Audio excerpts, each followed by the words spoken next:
The silk of my tie feels wrong against my neck today. I've worn ties for 40 years, to business meetings, to funerals, to moments that mattered, but this one, purchased 3 days ago for my grandson's bar mitzvah, feels like a costume borrowed from someone else's life. The tailor said it brought out my eyes. I barely looked in the mirror. I was too busy thinking about him, David, my grandson, standing at that altar in a few hours, becoming a man. I've been waiting for this day since he was born. I find my seat in the grand hall, following the young woman with the clipboard who smiles at me like I'm a pleasant acquaintance passing through. But she guides me past the main dining room, past the tables where my family sits already gathering, and stops at a small table in the corner near the kitchen. There are folding chairs. There is the smell of steam and commercial cooking. There are catering staff in black uniforms adjusting their aprons. "Here's your spot," she says, and walks away. I stand there holding my invitation, feeling something inside me fracture. Have you ever funded something beautiful for people you loved, only to discover you weren't important enough to sit at the table you paid for?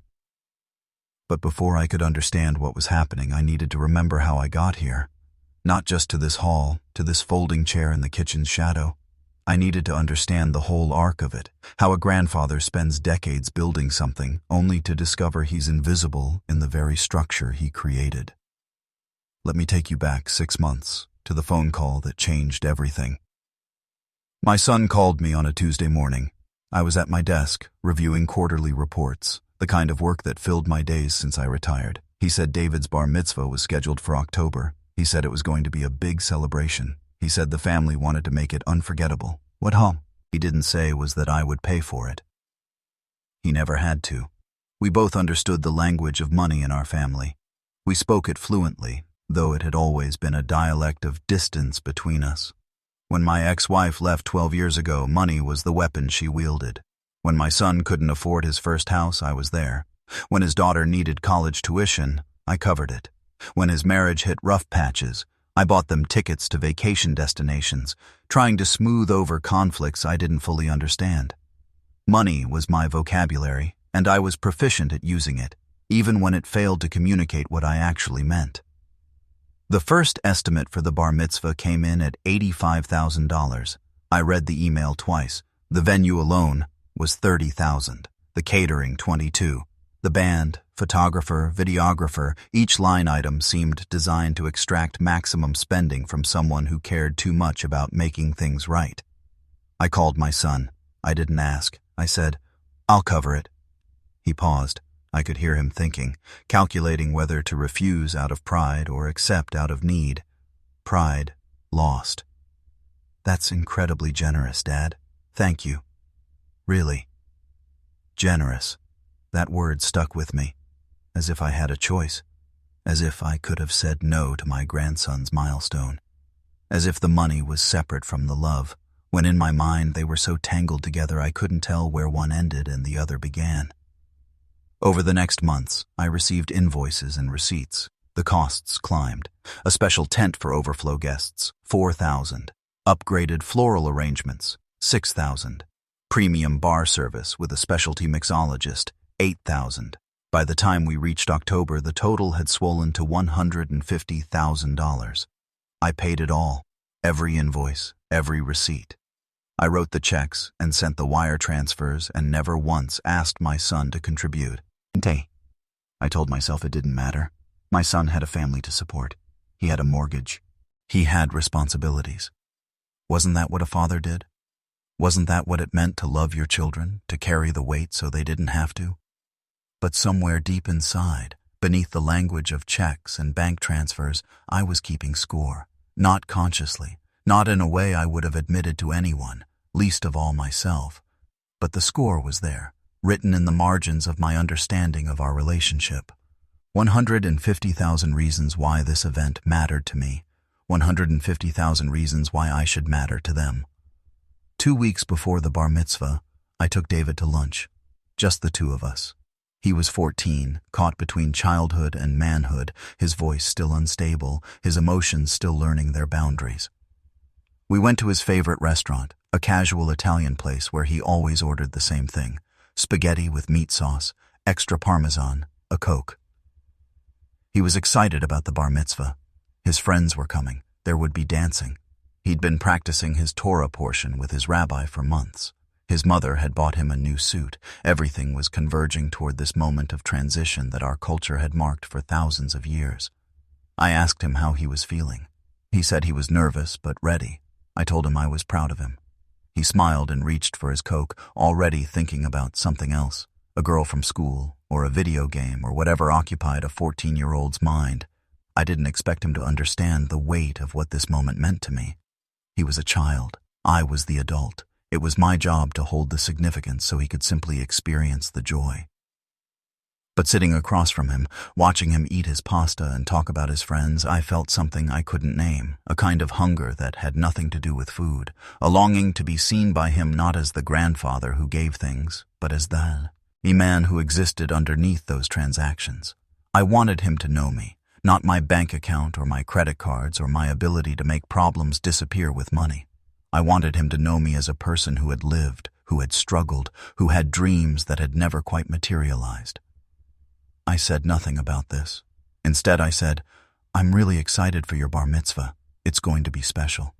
He looked at me with the kind of casual affection that children give their grandparents, a gentle warmth without depth. He said, "Thanks, Grandpa. I'm glad you'll be there. Glad I'd be there." As if my presence was something he hoped for, something that mattered to him beyond the fact that I was funding the entire event. Or perhaps he simply didn't know. Perhaps my son had never told him. Perhaps in my family's world money was so invisible that the transaction happened without anyone naming it aloud. I drove home that afternoon and sat in my apartment replaying our conversation. I thought about all the moments David and I had shared. I taught him to build things when he was younger. We'd construct bookshelves and picture frames in my garage. He'd hammer nails with fierce concentration, his small face serious with effort. Those moments felt real to me. They felt like genuine connection, the kind that transcended money or obligation. But as David grew older, those moments became less frequent. His parents kept him busy with school and activities. I saw him at family gatherings where I was surrounded by people but still fundamentally alone. I watched him grow more distant, more immersed in his own adolescent world where his grandfather was just one more adult on the periphery of his life. I told myself that the bar mitzvah would change that. I told myself that by creating this magnificent event, by making his transition into manhood unforgettable, I would cement my place in his world. I would matter to him. He would understand how much I loved him. I didn't know, as I wrote those checks, that I was making an investment in an economy that didn't value what I was selling. The morning of the bar mitzvah, I put on my new tie, the one that supposedly brought out my eyes. I looked in the mirror and tried to see what the tailor saw. I saw a man in his 60s, my hair gray at the temples, my face lined with the geography of a life lived in pursuit of security and provision. I saw someone who had worked hard, built something, and was still trying to prove his worth through his capacity to give. I didn't yet know that the seating arrangement would reveal everything I'd been trying not to see. The moment the event coordinator placed her hand on my shoulder and pointed toward the kitchen area, something inside me went very still. Not angry, not yet. Just quiet in a way that felt like my body knew something my mind hadn't caught up with. I held my invitation in both hands like it was a document that could protect me, could prove I belonged somewhere other than where I was being directed. I need to tell you what the hall looked like because the contrast is important. The main dining room was a cathedral of wealth and intention. Crystal chandeliers hung from the ceiling, each one throwing fractured light across white tablecloths that seemed to go on forever. Centerpieces of white roses and eucalyptus sat on every table. A string quartet played in one corner. The bar was set up with top-shelf liquor, bottles I recognized fine. Rome restaurants I could afford but rarely visited. This wasn't just a party. This was a statement. This was a family saying to the world, "Our boy is important. We have the resources to prove it." Everything I paid for was visible and beautiful and real. The catering table, by contrast, was functional. It was a place where systems ran instead of where people celebrated. The industrial kitchen hummed behind me, Steam rose from metal pans. Servers moved in practiced patterns, picking up plates and water glasses, navigating the room with the grace of people who had trained themselves to be invisible. I was supposed to sit among them, in a folding chair with metal legs, while my family gathered at linens and place settings in the other room. I looked for my son in the crowd. I spotted him near the bar, already holding a drink, talking to people I didn't recognize. He wore a tailored suit that probably cost more than my first used car. His wife stood beside him, one hand on his arm, laughing at something someone had said. They looked like they belonged exactly where they were, like they had always belonged there. My grandson hadn't arrived yet. The ceremony wouldn't start for another hour. I had time. I could have walked over to my son, could have asked for clarification, could have said, "I think there's been a mistake with my seating arrangement." Could have done any number of things that would have resolved the situation with minimal fuss. Instead, I sat down at the folding chair. The server who brought me water looked at me with eyes that had seen this before. She didn't ask if I wanted something to eat.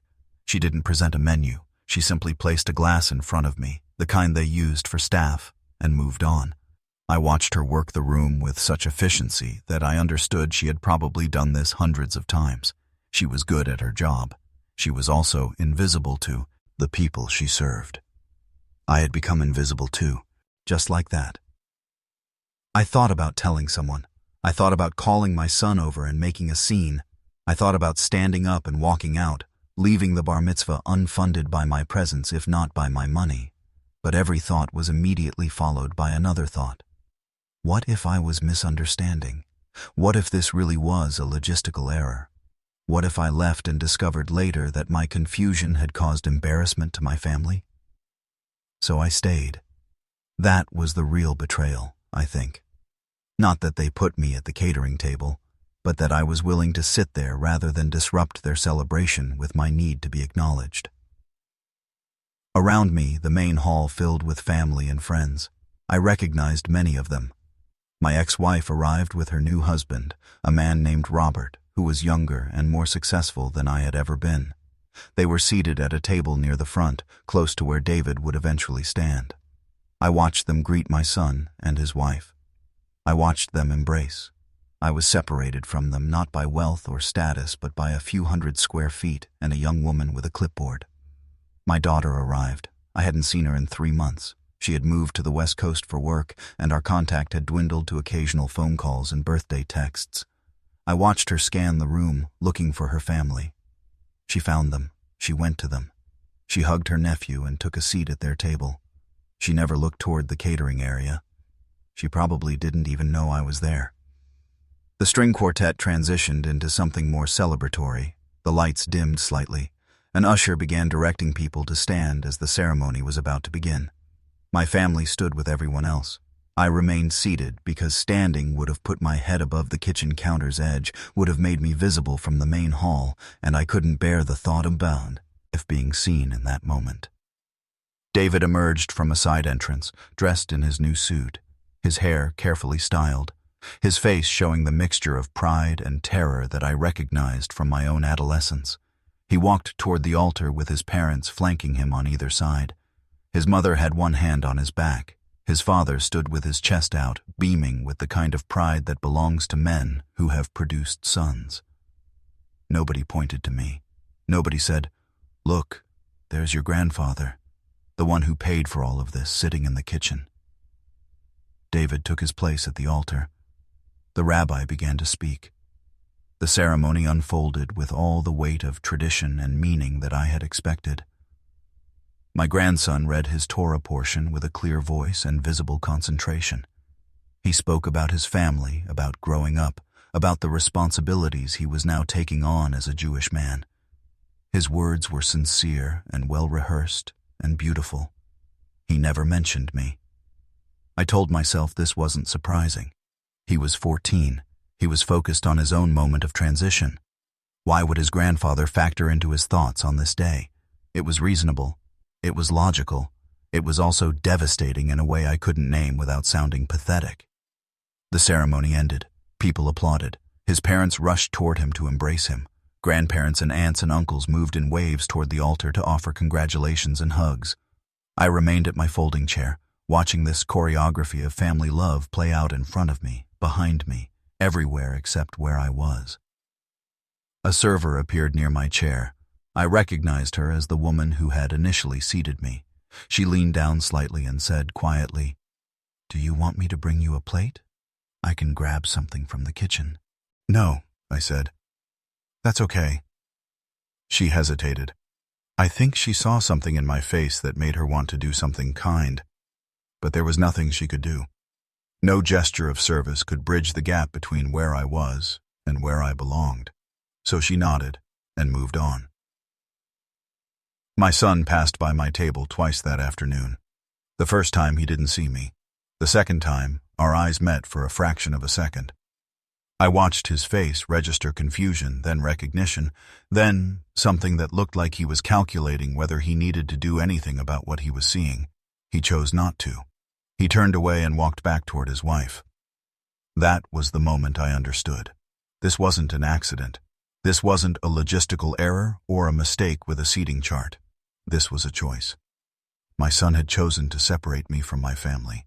My son had chosen to hide me away. My son had chosen to diminish me. And in that moment, I made a choice too. I decided I would stay through the entire event. I would sit at this table and watch my grandson celebrate the day I had funded. I would bear witness to my own irrelevance, and then I would decide what to do with that knowledge. I didn't know yet that this seating arrangement would end up changing everything. It wasn't until the ceremony ended and people began moving toward the dining hall for the reception that I felt the full weight of what had happened. The shock had worn off. The numbness was fading. What remained was a kind of clarity that felt like waking up after a long sleep, except the world I was waking into made no sense. I need to be honest about what I felt in that moment because it matters. I felt rage, but not the kind of rage that explodes outward. This was the quiet kind. The kind that burns inward and consumes you from the inside. I felt it in my chest, a tightness that made breathing difficult. I felt it in my hands, which had clenched into fists beneath the table. I felt it in my throat, where words were piling up with nowhere to go. But underneath the rage, there was something worse. There was shame. I excused myself and walked to the bathroom. The venue was large enough to have multiple restrooms, and I found one that was quiet, away from the main flow of guests. I locked myself in a stall and sat on the closed toilet seat, my head in my hands. For a moment, I let myself fall apart. Not completely, not in a way where tears came or my body shook, but in the way where all the air left your lungs and your chest feels hollow and you can't quite remember how to fill it back up. I thought about the $150,000. That number had felt abstract when I was writing the checks. Numbers always do. Whether you write 1 or 100,000, it's still just digits on a page. But sitting in that bathroom stall, the number became concrete. It was my mortgage payment for 2 years. It was the trip to Europe I'd always wanted to take. It was the house I could have renovated, the car I could have bought, the security I could have built for my own life in my final working years. I had given all of that away. Not to my grandson, though I told myself it was for him. I had given it to a performance. I had funded a theater production, and my role in that production was so insignificant that I'd been relegated to the wings. The shame I felt wasn't about the money itself. It was about what the money revealed. It revealed that I had been willing to sacrifice anything for acceptance I would never receive. It revealed that I had been trying to buy my way into a family that had already decided where I fit, and folding chairs in the kitchen was exactly where they had placed me. It revealed that I was pathetic. That was the word that kept cycling through my mind. Pathetic. A man in his 60s, funding his grandson's bar mitzvah, sitting at a table with catering staff, invisible to the people he loved. What could be more pathetic than that? I thought about my marriage. My ex-wife had thrown this exact accusation at me during our divorce proceedings. She said I used money to control people. She said I bought affection instead of earning it. She said I was incapable of genuine love because everything I did came with an invisible price tag attached. I had fought against her words at the time. I had hired lawyers to defend my honor. I had told myself she was bitter and angry and trying to hurt me. But what if she was right? What if everything I had done in the name of love was actually an act of control? What if every check I wrote was a way of saying, "You owe me, you need me, you can't survive without me"? What if my entire identity as a provider was just another form of manipulation? The thought made me sick. I actually felt nauseous. I gripped the edge of the toilet, waiting for the feeling to pass. It didn't. Instead, it settled in my stomach like a stone that I would be carrying for a long time. I looked at my hands. They were the hands of a man who had built things, literally. I had built a career in construction before going into real estate. I had built houses and businesses and a retirement portfolio. These hands had been useful. They had been respected. People had called me when they needed something built. They had valued my time and my knowledge. But I couldn't build a family. I couldn't construct love or earn belonging. Those things couldn't be bought with money or built with hands. They had to be cultivated over time through presence and attention and genuine interest in other people's lives. They required a kind of vulnerability that I had spent my entire life avoiding. I thought about my grandson. I thought about the moments we had shared in the garage. I had taught him to build because that was what I knew how to do. I had given him tools and instructions and shown him the satisfaction that comes from creating something with your own hands. Those moments had felt real to me. They had felt like genuine connection. But what if they were just another form of the same thing? What if I had been trying to shape him into someone who appreciated me, who saw value in what I could do? What if I had been grooming him not with malice, but with the quiet expectation that his affection would be payment for my attention? I stood up and looked at my reflection in the mirror above the sink. The man looking back at me was exhausted. He had deep lines around his eyes and his hair was mussed from where I had run my hands through it. He looked like someone who had just realized something fundamental about himself, and it wasn't good. I splashed cold water on my face and tried to compose myself. I couldn't stay in the bathroom all night. People would notice. My family might even come looking for me, though I doubted it. They had made it clear through their seating arrangement that my presence or absence was largely irrelevant to their celebration. But before I went back out there, I made a decision, not a conscious one. It was more like a realization that had been forming all afternoon and now crystallized into something solid and definite. I couldn't do this anymore. I couldn't keep playing the role of the generous grandfather. I couldn't keep trying to buy my way into a family that didn't want me. I was going to take back my life. The decision brought a strange sense of relief. Not happiness, not comfort, but relief in the way that comes from finally admitting a truth you've been avoiding. The relief of surrender, the relief of stopping the pretense. I went back to the reception. I sat down at my folding chair. I watched my family celebrate their beautiful event. I watched my grandson dance with his mother. I watched my son shake hands with business associates. I watched my ex-wife hold court with people who mattered to her. I watched it all from the periphery, and I felt nothing. That emptiness was new. In previous years, I had felt longing. I had felt hope that this event or that occasion would be different, that this time I would matter, that this time my love would be recognized and returned. But now, I felt none of that. I felt like I was watching a play that had nothing to do with me. I was no longer the protagonist. I was barely even a character in the story. I was audience, and not even a valued one. The server who had asked if I wanted a plate came by again. This time, I said yes. I ate the food without tasting it. I watched my family without feeling it. I waited for the evening to end. And when it finally did, I had already made the first real decision about my life in decades. I was going to stop funding their lives. I was going to stop showing up at events where I was treated like hired help. I was going to stop trying to prove my worth through the size of my wallet. I was going to take back the $150,000 I had spent, one way or another.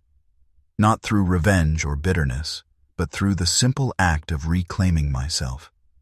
The reception was a performance, and now that I understood my role, I could finally appreciate the theater of it all. I was a ghost watching people enact a story about family and celebration. I could see the narrative they were constructing. I could see how each element, the music, the dancing, the toasts, the carefully choreographed moments fit together to create a version of reality that had nothing to do with me. My son stood near the bar, holding a glass of whiskey that caught the light from the crystal chandeliers. He was laughing with a group of men I didn't recognize. They were the kind of men who had never had to worry about money, I thought. The kind of men who expected excellence as their baseline and were genuinely surprised when the world didn't meet their standards. My son had become one of them.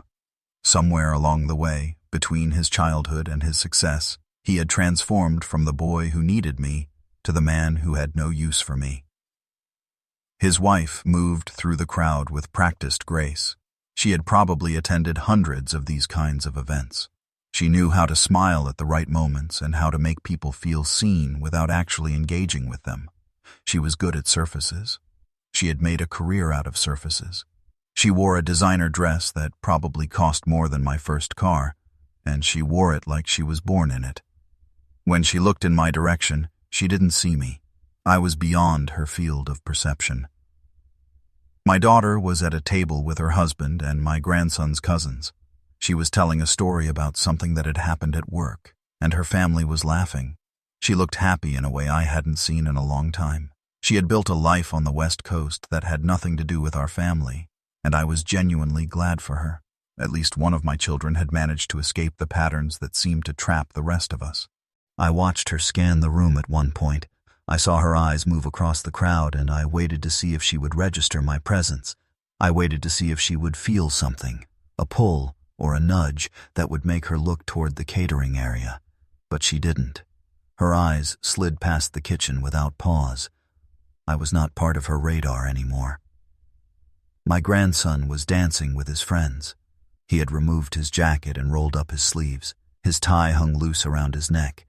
He looked like what 14-year-old boys look like when they're free from the constraints of ceremony. He looked happy and careless and completely disconnected from the machinery of adulthood that had created this event for him. I watched him dance, and I felt something I wasn't expecting. I felt relief. At least he didn't know. At least his joy hadn't been complicated by the knowledge of what his grandfather was financing. At least his celebration was pure and uncomplicated by the transaction that had made it possible. That was something. That was enough. The band played a series of songs. First, they played current hits that made the younger guests dance. Then they played oldies that made the middle-aged guests dance. Then they played songs from my generation, and I found myself remembering the venues where I had heard these songs the first time. I had been young and full of hope. I had believed the world was full of possibility. I had believed that if I worked hard enough and built enough, I would eventually achieve the kind of belonging I was searching for. I had been wrong about almost everything. A server came by and asked if I wanted coffee or dessert. I said yes to both.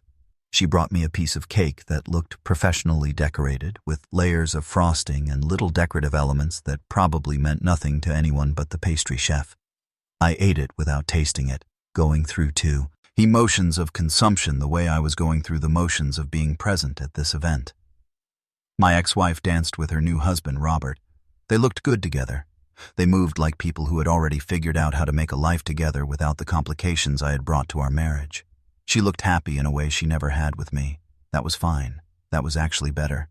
If my failure in marriage meant that she could find happiness elsewhere, then my failure had at least accomplished something positive. I thought about our wedding. We had been so young. We had made promises that we believed we could keep. We had no idea how money could come between two people. We had no idea how good intentions could curdle into resentment. We had no idea how someone could love you and still leave you. We had just believed in the story we were telling ourselves, and we had moved forward into a future that looked nothing like what we expected. I wondered if she thought about me at all. If she ever remembered the man she had married, before I became the man who used money as a language. If she ever felt anything other than relief that she had managed to escape. The toasts began. My son stood and talked about his son. He talked about watching David grow from a baby into the man he was becoming. He talked about the pride he felt. He talked about the importance of family tradition and passing values down through generations. He never mentioned me. He never mentioned the financial sacrifice that had made this event possible. He spoke as if the celebration had materialized through some kind of magic, as if his will alone had created this beautiful moment for his son. His wife stood and talked about being a mother. She talked about the joy of raising a Jewish son and the responsibility of transmitting culture and values to the next generation. She talked about love and tradition and continuity. She also made no mention of me. My grandson stood and talked about his parents.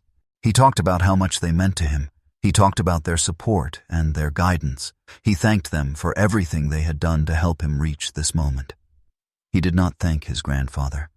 I sat at my folding chair and ate my cake and listened to these people I had funded talk about gratitude and family.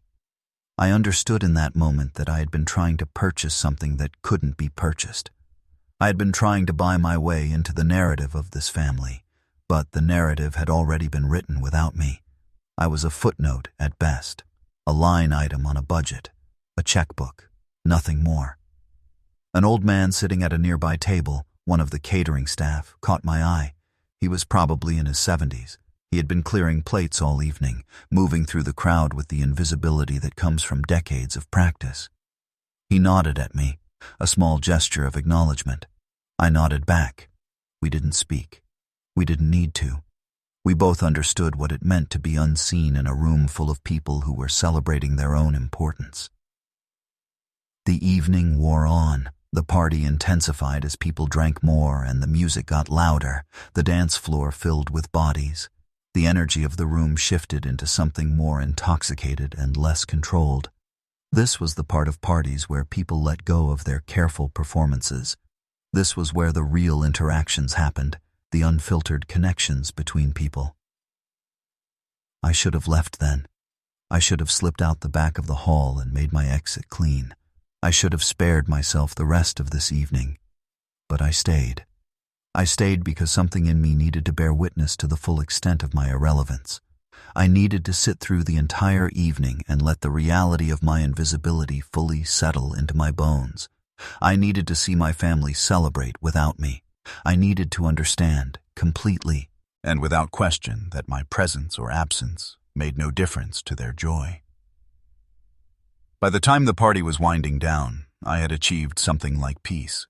Not the peace of acceptance exactly, more like the peace of surrender, the peace of finally giving up a fight that was unwinnable, the peace of understanding that my love, my sacrifice, my financial contribution, none of it had ever been the point. The point was that I had a family that had decided exactly where I fit, and I had finally arrived at that place. I was at the catering table. I was invisible. I was exactly where they wanted me to be. By the time the party wound down, the venue had taken on the quality of a crime scene. Balloons drooped from the ceiling. Empty glasses littered the tables. The floor was scattered with the remnants of celebration, napkins, crumbs, the detritus of a night that had consumed itself. A few guests lingered, unwilling to let go of the evening. The band was packing up their instruments. The staff moved through the room with the exhaustion of people who had been performing service all night. I was one of the last to leave, not because I was enjoying myself, but because something in me wanted to see it through to the end. I wanted to witness the full arc of this event from start to finish.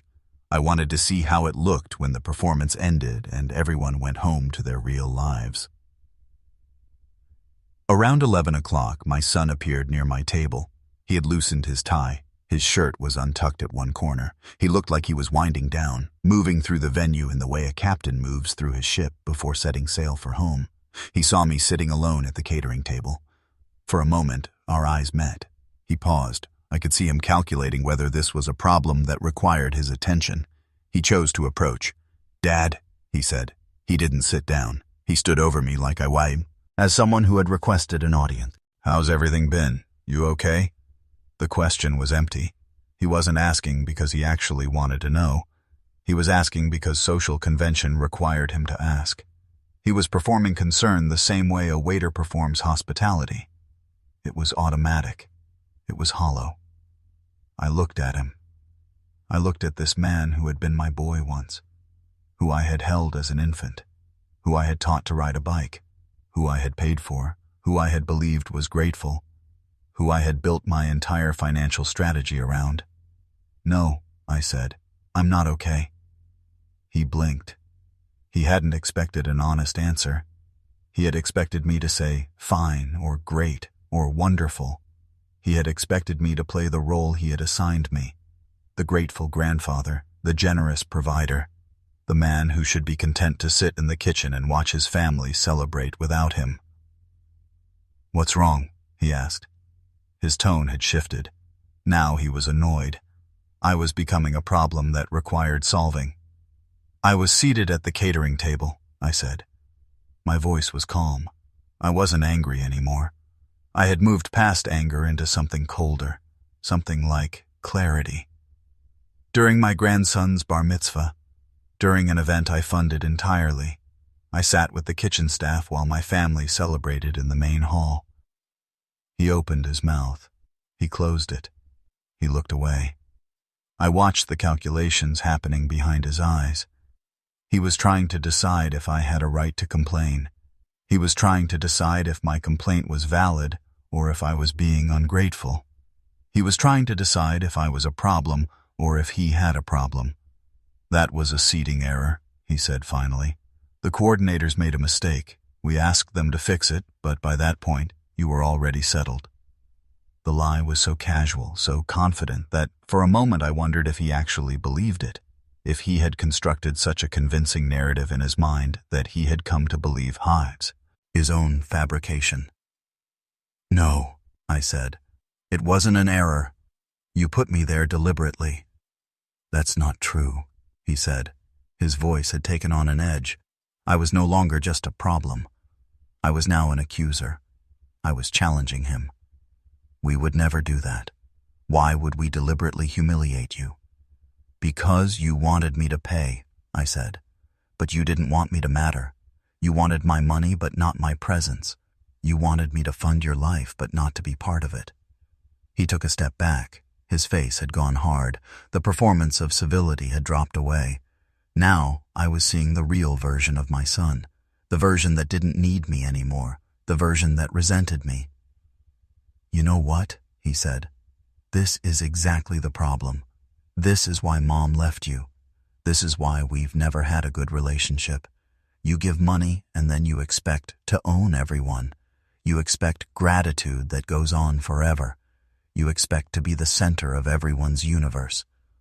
The words landed like physical blows, but they also landed like confirmation. Everything he was saying was something I had been afraid was true. Everything he was saying was something his mother had said. Everything he was saying validated the shame I had been carrying. But under that shame, there was something else. There was anger. There was clarity. There was the realization that he was wrong, or at least that he was only partially right. Yes, I had used money as a language. Yes, I had expected gratitude. But I had also loved him. That love had been real. That love had existed underneath the money, even if it had been bound up with it. "I taught you to build things," I said quietly. "When you were young, in my garage. You remember that?" He didn't respond, but I could see the memory flicker across his face. "I wasn't trying to own you," I said. "I was trying to teach you. I was trying to give you something real, something that came from me, not from my wallet. But somewhere along the way you decided that the money was the point. You decided that love was transactional, and maybe you learned that from me. Maybe that's my fault." He looked like he wanted to argue. He looked like he wanted to defend himself, but something in what I had said had reached him. Something had cracked open. "I'm done," I said. I stood up from the folding chair. I had been sitting in that chair all evening, and standing up felt like a small rebellion. "I'm done trying to buy my way into your life. I'm done funding your events. I'm done being treated like hired help at my own grandson's bar mitzvah." "What are you saying?" he asked. His tone had shifted again. Now he was worried. Now he was realizing that he had a real problem. "I'm saying I won't be funding anything anymore. Your mortgage, your vacations, your children's education. Nothing. You want to cut me out of the family? Fine. You can also cut me out of your finances.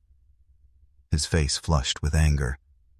You can't just withdraw financial support because you're upset about where you sat. That's exactly what I'm doing, I said, because I'm not upset about where I sat. I'm upset about what that seating arrangement meant. It meant that I'm invisible to you, that I don't matter except for what I can provide. And I'm not willing to live that way anymore. He looked around the room as if checking to see if anyone was watching this exchange. The last few guests were putting on their coats. The staff was pretending not to listen, but clearly listening. This was becoming a scene. This was becoming real. We can talk about this later, he said. He was trying to take control of the narrative. He was trying to make this into something that could be managed and resolved. No, I said. We're talking about it now. You put me at the catering table because you wanted me to understand my place. You wanted me to understand that my money was welcome, but my presence was not. You've succeeded. I understand now, and I'm leaving. I walked toward the exit without waiting for his response. I could feel his eyes on me. I could feel the weight of what I had said. I could feel the finality of it. This was the moment where I was actually changing something. This was the moment where I was choosing myself over the family I had spent decades trying to please. My daughter intercepted me near the door. She had witnessed at least part of the confrontation. Her face was flushed with concern. "Dad, what's happening?" she asked. "I'm leaving," I said, "and I'm going to start living my own life. Tell your brother I meant what I said." She grabbed my arm. "Don't do this. Don't let one bad event destroy your relationship with the whole family." "It's not one bad event," I said. "It's decades of bad events, decades of trying to be something I'm not, decades of sacrificing myself to people who don't appreciate me. I'm done with all of it." I pulled my arm gently away from her grip and walked out into the night. Behind me, the venue was closing down. Behind me, my family was processing what had just happened. Behind me, the life I had been living was ending. In front of me, something new was beginning. I didn't know what it was yet, but for the first time in a long time, I wasn't afraid of it. The drive home felt longer than it should have. The streets were empty at that hour. The city had closed down for the night. I sat in the back seat of the cab and watched the neighborhoods pass by. Upper-class areas where houses sat like monuments to success. Middle-class blocks where people had built modest lives. Lower-income sections where people were just trying to survive. I had spent my whole life climbing up from one neighborhood to another, believing that moving up meant something. Believing that arriving at a certain address was the same as arriving at peace. I was wrong about that too. My apartment was on the 15th floor of a building that screamed wealth and emptiness in equal measure. It was the kind of place where successful people lived alone, where money had replaced family, where professional accomplishment had become a substitute for real connection. The doorman nodded at me as I entered. We had exchanged pleasantries for 3 years, but we didn't know each other. Nobody in this building knew anyone else. We were all too busy succeeding to waste time on actual relationships. I unlocked my apartment and stood in the entryway. The space was beautiful. Designer furniture, original art on the walls, hardwood floors that gleamed under carefully positioned lighting. It was a room designed to impress people, not a room designed to be lived in. It was a museum of my own success. It was a monument to everything I had worked for. It was also completely hollow. I poured myself a drink, expensive bourbon that had probably been imported from someplace I didn't care enough to remember. I sat in my leather chair, the one I had bought because a designer had told me it was a good investment, and I let myself process what I had just done. I had ended my relationship with my son. I had withdrawn my financial support from my entire family. I had destroyed the single narrative that had defined my entire life as a father and grandfather, and I had done it in front of my son and whoever else had been nearby to see it. What I had felt in the moment was righteous anger. What I was feeling now was grief. The calls started coming in around midnight. First, my son. His voice was controlled but furious. He said I had humiliated him in front of the staff. He said I had acted like a child. He said I was being selfish and emotional. He reminded me that he had a family to support, that my sudden withdrawal would create real hardship. He asked me to reconsider. When I didn't respond to his reasoning, he switched to threats. He said he would take legal action if I didn't provide the support I had committed to. He said I was acting in bad faith. I didn't say anything during this call. I just listened. And when he was done, I hung up. The next call was from my ex-wife. She had heard what happened from my son. She said I was acting irrationally. She said I was punishing the grandchildren for the sins of their parents. She said I was being a terrible grandfather. She reminded me that I had made commitments to my family, that I couldn't just walk away from those commitments because I was upset about one bad evening. The thing about my ex-wife is that she was never wrong exactly. She was just incomplete. Yes, I had made commitments.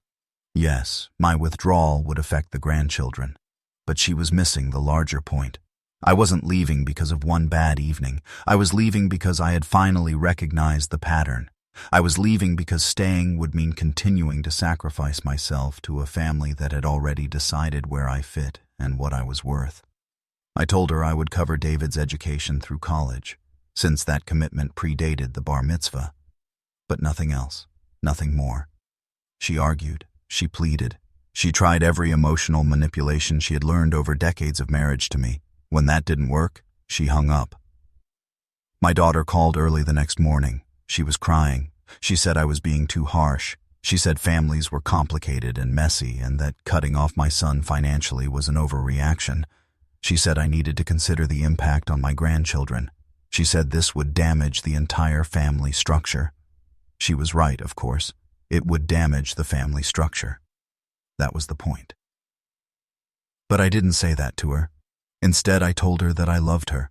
I told her that she was the only one in the family who had tried to understand me. I told her that what I was doing wasn't about punishment. It was about self-preservation, and I asked her to trust that I knew what I was doing. She cried harder, but she didn't argue anymore. I sat with my phone for a long time after that call. I looked at the contact information for my family. I looked at the group chat where they shared updates and photos. I looked at the calendar where family events were marked, and I felt completely separated from all of it. That first week, I didn't leave my apartment much. I went to my office. I still had consulting work that kept me engaged, and I went to the grocery store. But mostly, I stayed home. I sat in my museum of success, and I thought about my life. I thought about all the choices I had made. I thought about all the sacrifices that had led me to this moment. I thought about my marriage.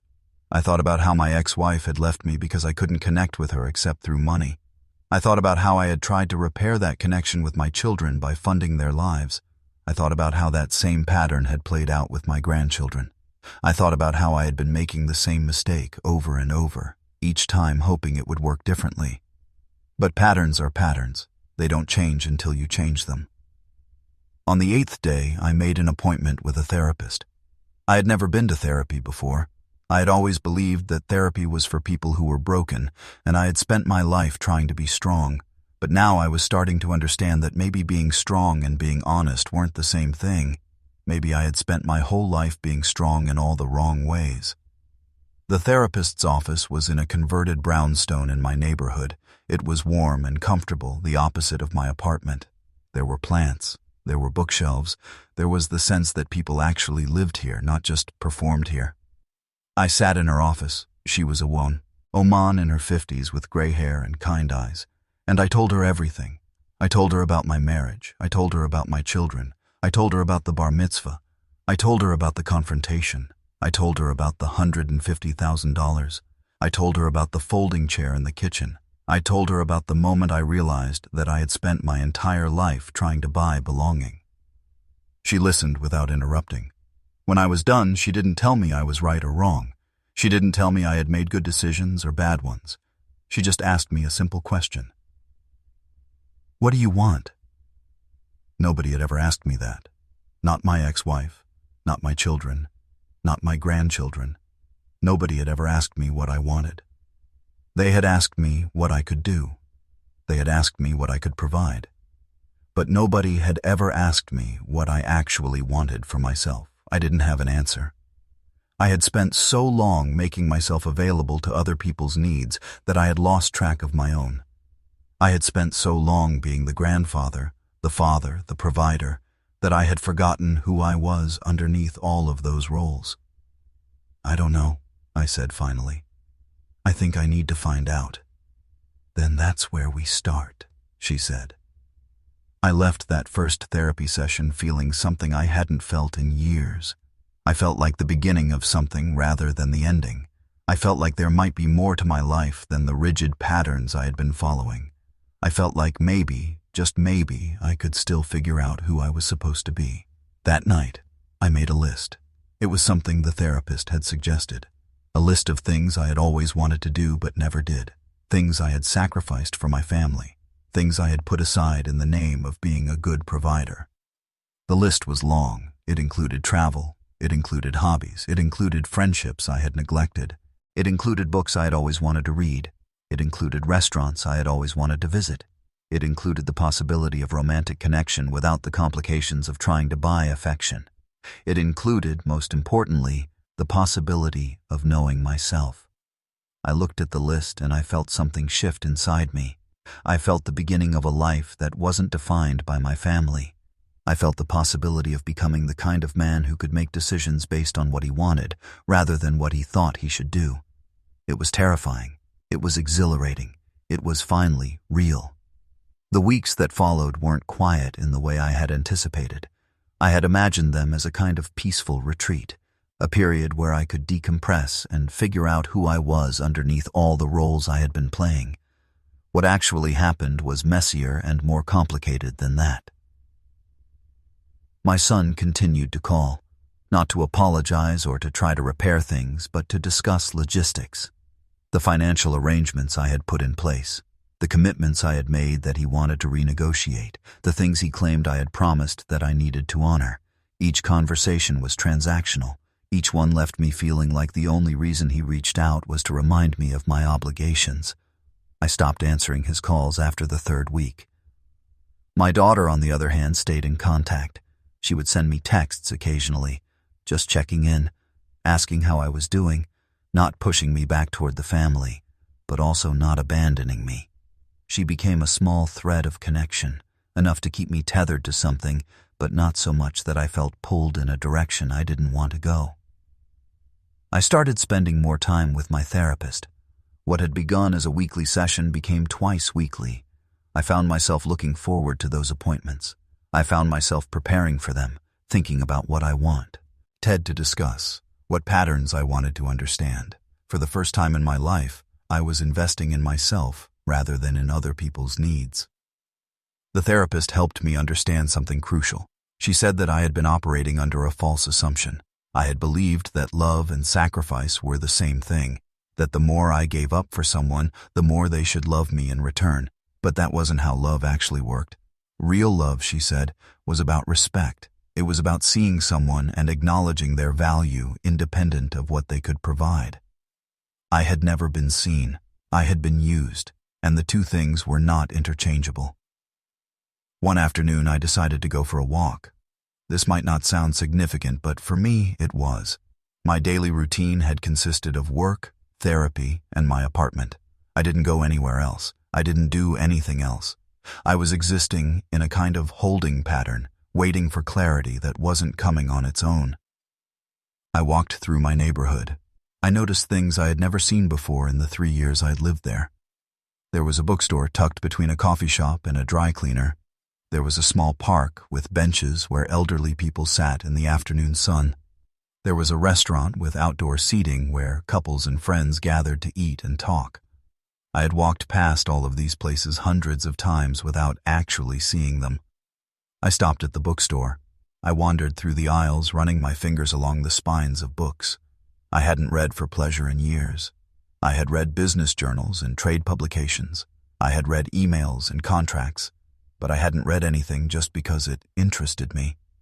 I selected 3 books randomly, a novel about a man traveling across Europe, a biography of someone I had never heard of, a memoir about loss and resilience. I paid for them and left the store. feeling like I had done something transgressive. I had spent money on myself without a practical purpose. I had taken 3 hours of my life to read about people who had nothing to do with me. It felt revolutionary.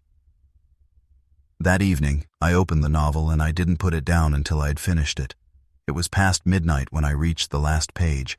I sat in my leather chair, the one I had bought because a designer told me it was an investment, and I cried.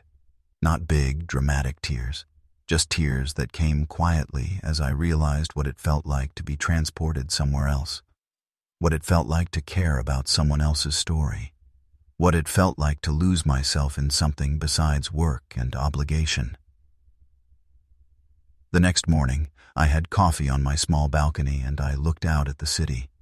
The same city I had been living in for 3 years without really seeing it. For the first time in a very long time, I felt something that resembled peace. Not happiness exactly. Peace was more accurate. A sense that I was on my own path, moving at my own pace, making decisions for my own reasons. My daughter called that afternoon. She said that my son had finally stopped pushing her to convince me to reconsider. She said that my grandson had asked about me, that he had wanted to know why I hadn't been to family dinner in weeks, that my son had told him I was busy and David hadn't believed him. He asked me if you were angry with him, my daughter said. No, I said. I'm not angry with him. I never have been. He wants to see you, she said. He wants to talk to you. I felt something tighten in my chest. This was the question I had been avoiding. What happened with David? How did I manage a relationship with my grandson when my relationship with his father was essentially destroyed? I need to think about that, I said. Dad, you don't have that much time to think, she said gently. He's 14. He's already moving into a world where you won't be relevant to him if you're not careful. She was right, and I knew she was right. But I also knew that if I engaged with David now, I would immediately be drawn back into the family system. I would be expected to show up at events. I would be positioned as the grandfather who had come crawling back. My withdrawal would have accomplished nothing. Tell him I love him, I said. Tell him that I will contact him directly when I'm ready, and tell him not to wait on me. After I hung up, I sat with that request. It was the first time in my life that I had explicitly told my grandson that I loved him without attaching some action or expectation to it. I had always shown love through doing things, through building things, through providing things. But this was pure. This was just a statement of fact. I loved him, regardless of whether he acknowledged it, regardless of whether it led anywhere. A few days later, I received a text from an old friend, someone I had known from my working years. We had gotten coffee occasionally, but we hadn't really been close. I had been too busy with family to invest in friendships. His text was simple. He said he was organizing a hiking trip with some people from the old office. He asked if I wanted to come. I said yes, immediately. The trip was set for 2 weeks later, a weekend in the mountains about 2 hours north of the city, 10 people, cabins, trails, no phones, no family, no obligations. I spent the 2 weeks preparing. I bought hiking boots and a proper backpack. I read about the trails we would be taking. I actually looked forward to something that had nothing to do with my role as a father or grandfather. I was looking forward to it as a man who might enjoy being outdoors, as a man who might enjoy the company of other people, as a man who was starting to discover what his life could look like outside of the roles he had been playing. The night before the trip, I packed my bag and laid it by my door. I looked at my apartment, the museum that I lived in, and I felt something shift. This space that had felt so imprisoning just weeks ago was starting to feel different. It wasn't a home exactly, but it was becoming a place where I could rest between adventures rather than a place where I waited for my life to happen. I thought about the $150,000. I thought about the folding chair at my grandson's bar mitzvah. I thought about my son's face when I told him I was done. I thought about all of it, and for the first time I felt grateful for the pain, because the pain had cracked something open inside me. The pain had forced me to see what I had been doing. The pain had given me the gift of beginning again. The hiking trip turned out to be the first real thing I had done for myself in decades.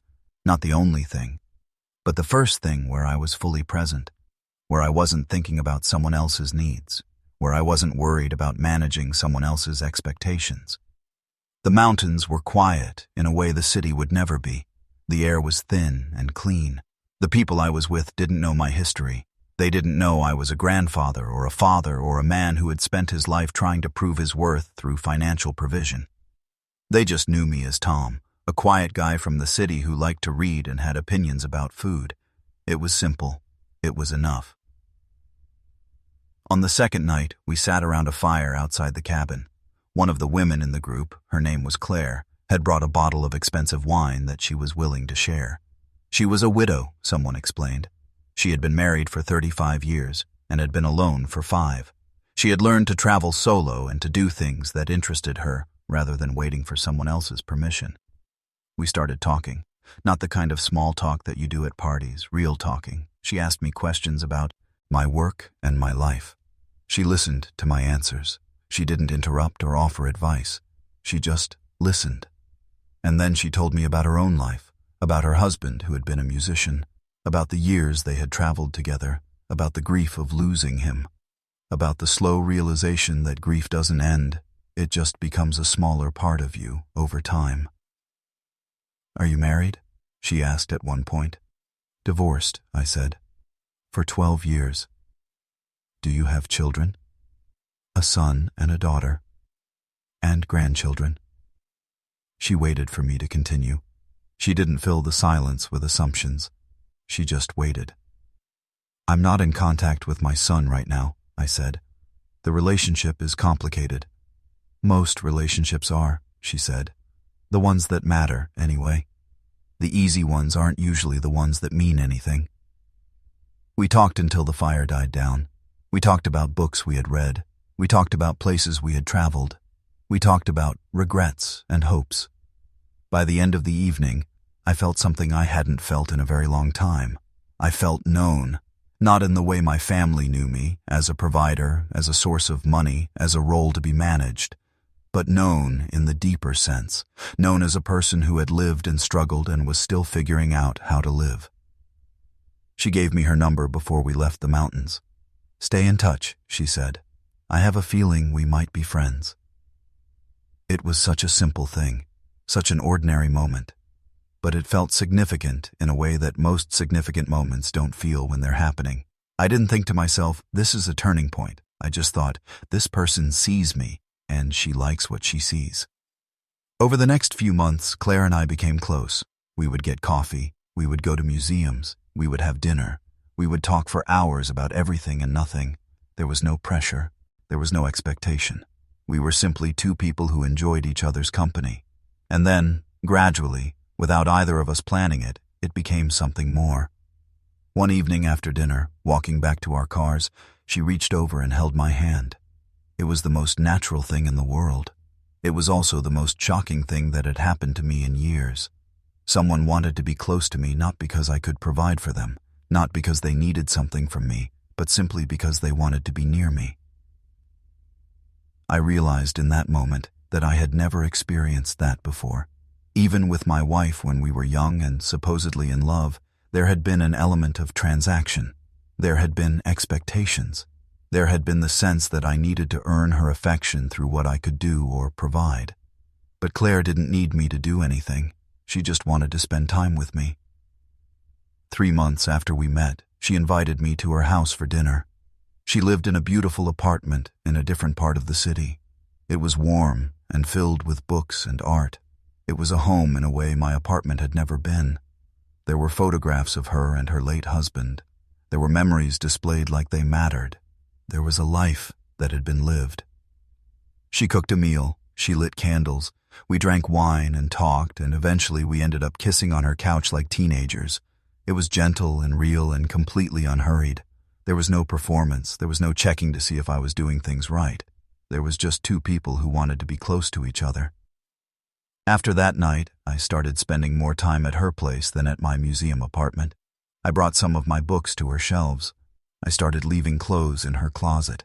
I started becoming a part of her life in a way I had never been integrated into another person's life. One night, lying in bed beside Hoy's, I told her about the Bar Mitzvah. I told her about the folding chair. I told her about my son. I told her about the $150,000. I told her about the confrontation and the withdrawal and the months of isolation that followed. She listened without judgment. When I was done, she said something that shifted something in me. "You were looking for love in all the wrong ways," she said, "but you found it anyway. Not with your family, but with yourself. And now maybe you're finding it with me." "I spent a lot of money trying to buy belonging," I said, "with my family. And I spent a lot of years trying to keep my marriage alive," she said, "trying to be what he needed, trying to be perfect. It didn't work in the end. People either see you or they don't. Money doesn't change that. Perfection doesn't change that. Only time and showing up as yourself changes that." She was right, and it was so simple that I almost couldn't believe I hadn't seen it before. Love wasn't something you purchased with financial sacrifice. Love was something that happened when two people chose to actually see each other. My therapist noticed the change in me immediately at our next session. She said I seemed lighter. She said my shoulders weren't as tense. She said I was smiling more. "Something good is happening," she said. It wasn't a question. "I met someone," I said. "I'm not sure if it's going anywhere, but it feels real." "That's good," she said. "Not because you need someone to complete you, but because you're learning that you can share your life with someone without losing yourself. That's an important distinction." It was, and it was something I was finally understanding. I didn't need Claire to validate me. I didn't need her to prove my worth. I just enjoyed the company of another person who was also trying to figure out how to live after disappointment and loss. 2 months into our relationship, I received a call from my daughter. She said that my grandson was having a hard time, that he had asked about me again, that my son was planning a family dinner, and that David specifically wanted me to be there. "What do you think?" my daughter asked carefully. I thought about the folding chair. I thought about the moment my son looked away. I thought about the $150,000. And I thought about Claire's words. People either see you or they don't. "Tell him I'll be there," I said. "Really?" My daughter sounded shocked. "You'll come?" "Yes," I said. "But I'm bringing someone, a friend. If your brother doesn't like it, that's his problem." 3 months had passed since my son's bar mitzvah. 3 months of silence between us. 3 months of my life being lived in a completely different way. The family dinner was scheduled for a Saturday evening at my son's house, the same house where I had helped with the mortgage, the same house where I had spent countless holidays trying to prove my worth through financial contribution.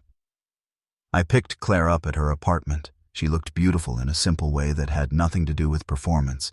She wore a blue dress and asked me if she looked okay. I said she looked perfect. She didn't doubt me. She didn't need to check her reflection 10 times. She just accepted the compliment and we left. The drive to my son's house felt significant. I had made this drive hundreds of times before, but never like this. Never with someone by my side who saw me clearly. Never with someone who had chosen to be with me even though she knew I came with complications and a fractured family. "Are you nervous?" Claire asked. "A little," I said. "I don't know what to expect." "They don't either," she said. "You're walking in as a different person than the one who left. That changes everything." We arrived at 6 o'clock. The house was set on a quiet street in a neighborhood that represented everything I had worked to provide. The landscaping was immaculate. The driveway was lined with luxury cars. This was the visual representation of my life's work. This was what the $150,000 had helped to maintain. My daughter was the first to greet us at the door. She looked shocked to see Claire. Then she looked relieved. She hugged me tightly and whispered in my ear, "I'm glad you came." Inside, the house was warm and filled with family. My son was in the kitchen. He looked up when I entered, and his expression shifted through several phases in rapid succession. First, surprise, then something that looked like defensiveness, then calculation. My grandson was the one who moved first. He came across the room and threw his arms around me. He was 15 now, taller than he had been at the bar mitzvah. He smelled like teenage boy and cologne. He held me like he meant it. "Grandpa," he said, "I'm so glad you're here. I didn't understand what happened. Dad wouldn't really explain it. I know, buddy, I said. I'm sorry about all that, but I'm here now. My ex-wife was there with her new husband, Robert. She looked surprised to see me, and even more surprised to see me with Claire. There was a moment where I thought she might make a cutting remark about the woman on my arm, but something in my bearing stopped her. Something in the way I was standing, not defensive, not desperate, just present, made her decide against it. We all sat down to eat. My daughter had cooked. There was pot roast and vegetables and bread. There was wine. There was the careful civility of a family that was trying to navigate a minefield after a long absence. My son attempted to control the dinner the way he had controlled everything else. He talked about his work. He talked about his children's accomplishments. He talked about the vacation they were planning. He talked about everything except the $150,000 and the folding chair and the 3 months of silence. Claire participated in the conversation naturally. She asked questions. She listened to the answers. She was charming without being performative. She was warm without being intrusive. She simply existed as a human being in the room, and that was enough to change the dynamic. Halfway through the meal, my grandson asked me directly, "Why did you stop coming to family stuff?" The room went quiet. My son looked like he wanted to intervene. My ex-wife looked uncomfortable. My daughter looked at me with an expression that said, "You can say the truth. I'll have your back." I looked at Claire. She gave me a small nod. Permission or encouragement. Either way, I knew what I needed to do. "At your bar mitzvah," I said, "your father seated me at the catering table. Not with the family, not with the guests, with the kitchen staff." David's face went pale. "What? That's not possible. Dad wouldn't do that." "He did," I said. And when I realized what that meant, that I didn't matter to him except for the money I was providing, I decided I needed to step back.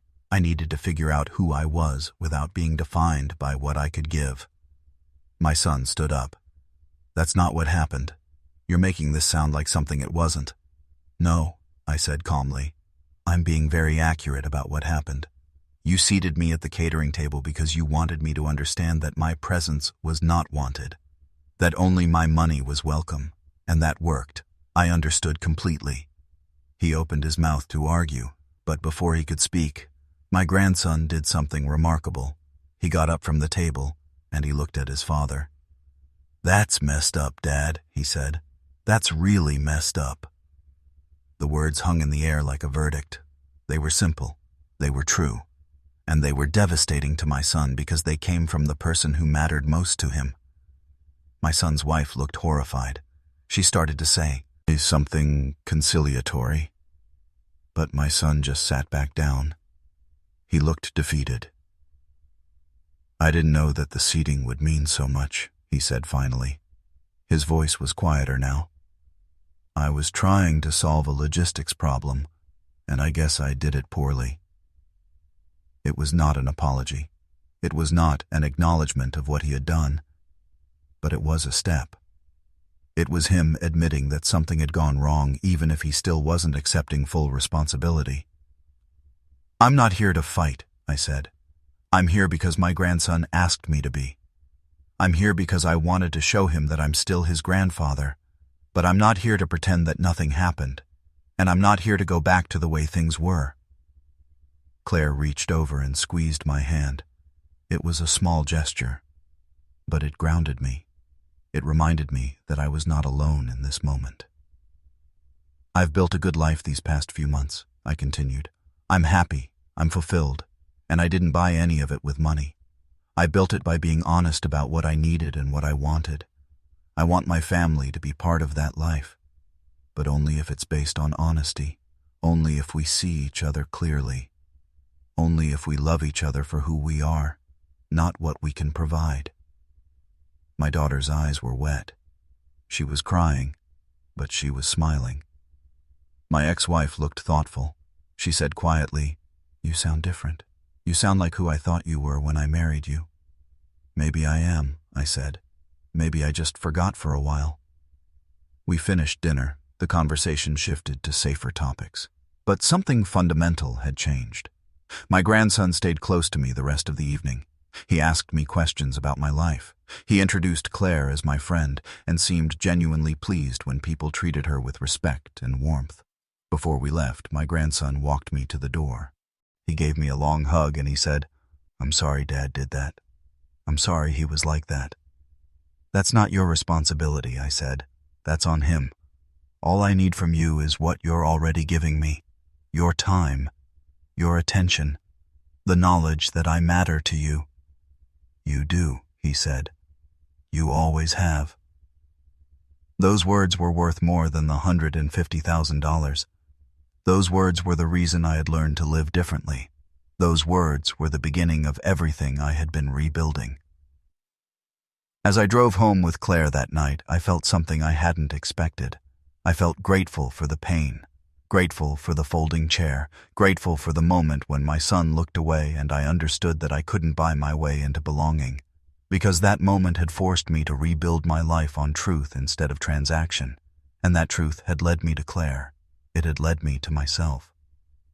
A year after the Bar Mitzvah, I found myself sitting in my therapist's office for what would be one of our last sessions. We had reduced our meetings to once a month as I had continued to stabilize and grow. She looked at me with the expression she had worn since our first conversation.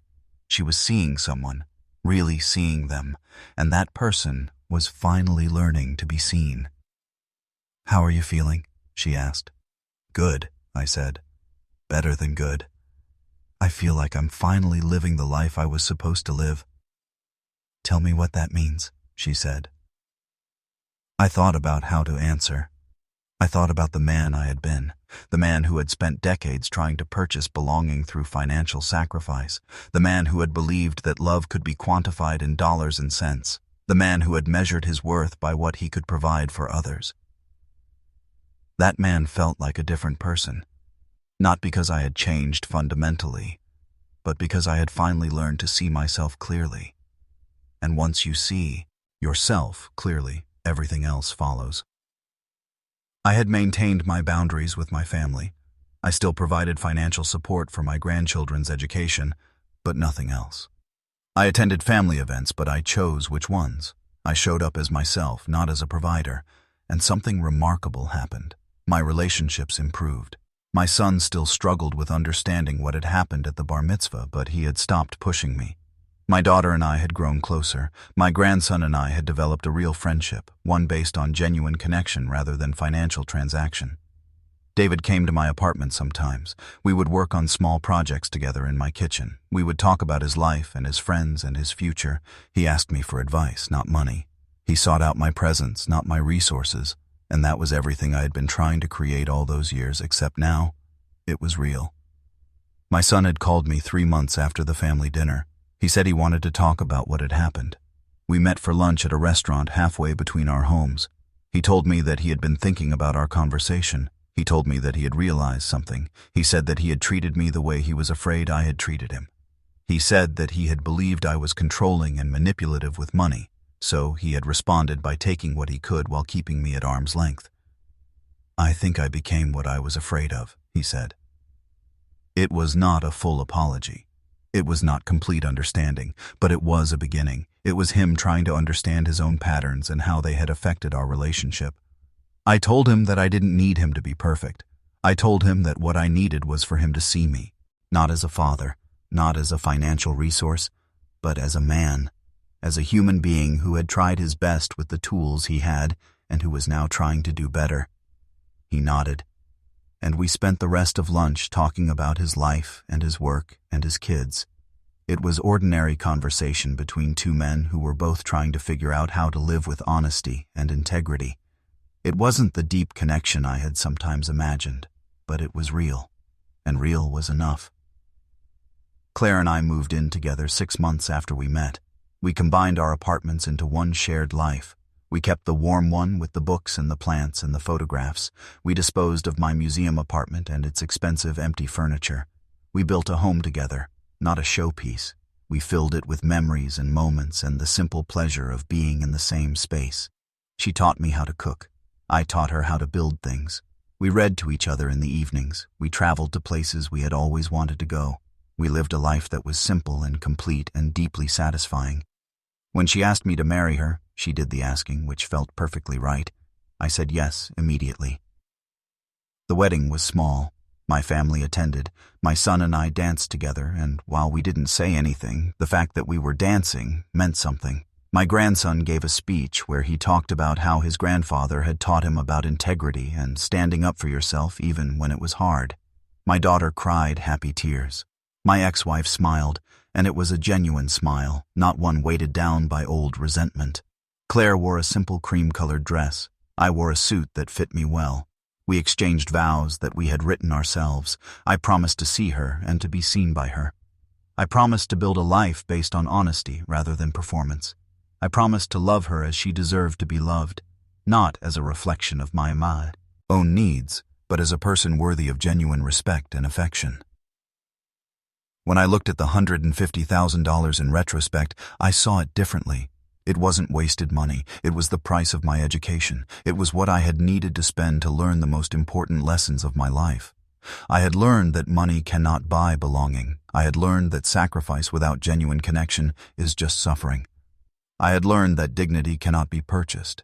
It can only be claimed through honesty and self-respect. My grandson is 16 now.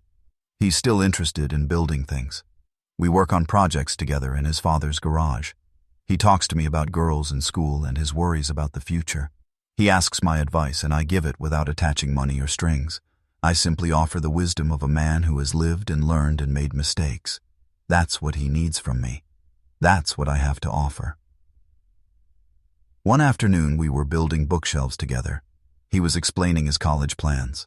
He wanted to study engineering. He wanted to build things, real things, structures that would last and serve people. He got that ambition from me, I think.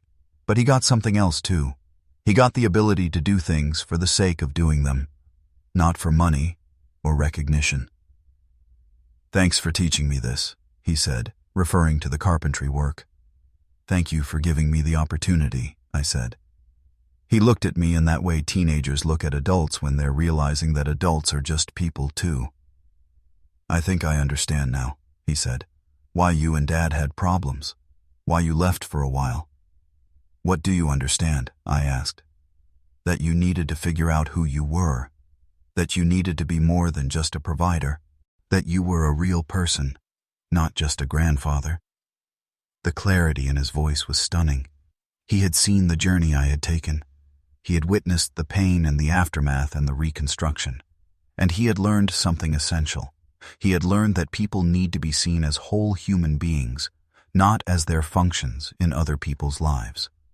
That understanding that he would carry into his own relationships was worth infinitely more than the $150,000. I think often about the moment in the synagogue when I sat at the catering table with folding metal chairs beneath me. I think about how devastating that moment felt. I think about how it initiated the most important transformation of my life. I think about how the deepest gifts often come wrapped in the deepest pain.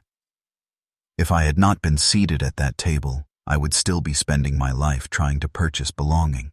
I would still be using money as a language that only created distance between me and the people I loved. I would still be invisible to my own family, even if I was present at their events. The seating arrangement forced me to see what I had been doing. It forced me to make a choice. It forced me to become real. Now, at 63 years old, I look back at the man I was and I feel compassion for him. He was doing the best he could with what he understood. He loved his family deeply. His mistake was not that he loved too much, but that he loved in the wrong way. He loved through transaction instead of through genuine presence. He loved through sacrifice instead of through respect. I have learned to love differently. I have learned to see people as they truly are. I have learned that the greatest gift I can offer anyone is simply my authentic presence. My grandson knows me now. My daughter knows me. My son is beginning to know me.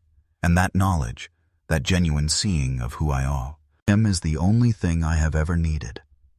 The restaurant where my son and I had lunch that day is still open. We go there occasionally, sometimes with our families. It's become a place where we've learned to be comfortable together. Recently, my grandson asked if he could bring his girlfriend to meet me there. When she arrived, my grandson introduced me as his grandfather, and then he added something else. He said, "He's a really good man. He taught me how to be honest." That introduction, those words, told me everything I needed to know about the journey I had taken. That the price I had paid, the $150,000, the 3 months of isolation, the confrontation with my son, all of it had been worth it. Because I had finally become the kind of man worthy of his respect. Not because I provided for him financially, but because I showed him through my actions that dignity and honesty matter more than money ever could. That is the real inheritance. That is what endures. Looking back now, I understand something fundamental that took me decades to learn. The seating arrangement at that bar mitzvah wasn't about a logistics error or a mistake. It was a moment of brutal honesty disguised as rejection. My family was telling me, without words, exactly where I fit in their lives. And instead of fighting to change their minds, I made the hardest decision of my life. I chose myself. I chose to stop believing that sacrifice could purchase belonging. I chose to reclaim my dignity not through fighting or proving my worth, but through the simple act of walking away and building a life based on truth. That decision saved me. Not just from a family that didn't see me, but from a version of myself that I no longer wanted to be. The $150,000 taught me that real wealth isn't measured in bank accounts. It's measured in the people who see you. In the mom. Hence where you're loved for exactly who you are, not what you can provide. It's measured in the courage it takes to stand alone until you can stand with the right people. I look at my grandson now and I see that he understands this. He learned it by watching me learn it. He learned that integrity matters more than money, that standing up for yourself isn't selfish, it's essential. That dignity isn't something you chase by giving more and doing more, it's something you claim by knowing your own worth and refusing to settle for less. If you're in a situation where you're constantly sacrificing yourself for people who don't appreciate you, if you're using money or performance or endless effort to try to buy belonging, I want you to know something. There is another way. There is a life waiting for you where you're valued simply for being yourself, where your presence is enough, where love is mutual and real and doesn't require you to diminish yourself to make room for someone else's comfort. Your family might not see you yet, your contribution might feel invisible, but your worth isn't determined by their recognition. Your dignity isn't dependent on their approval. You have the power to reclaim your life today. The seating arrangement in my story was meant to break me, but it actually liberated me, and that same liberation is available to you. Now I have to tell you something that might resonate even more deeply, because my journey didn't end when I rebuilt my life. It took a turn I never expected. There's a story about what happened when I thought everything had finally settled into place. A moment where I discovered that sometimes the people we thought had written us off completely come back. They come back different. They come back with questions. They come back wanting to understand the man they had taken for granted all those years. If you've ever wondered whether reconciliation is possible, whether people can change, whether a family can be rebuilt on completely different foundations, there's a video on this channel that explores exactly that. It shows what happens when the people who hurt you finally start to see you.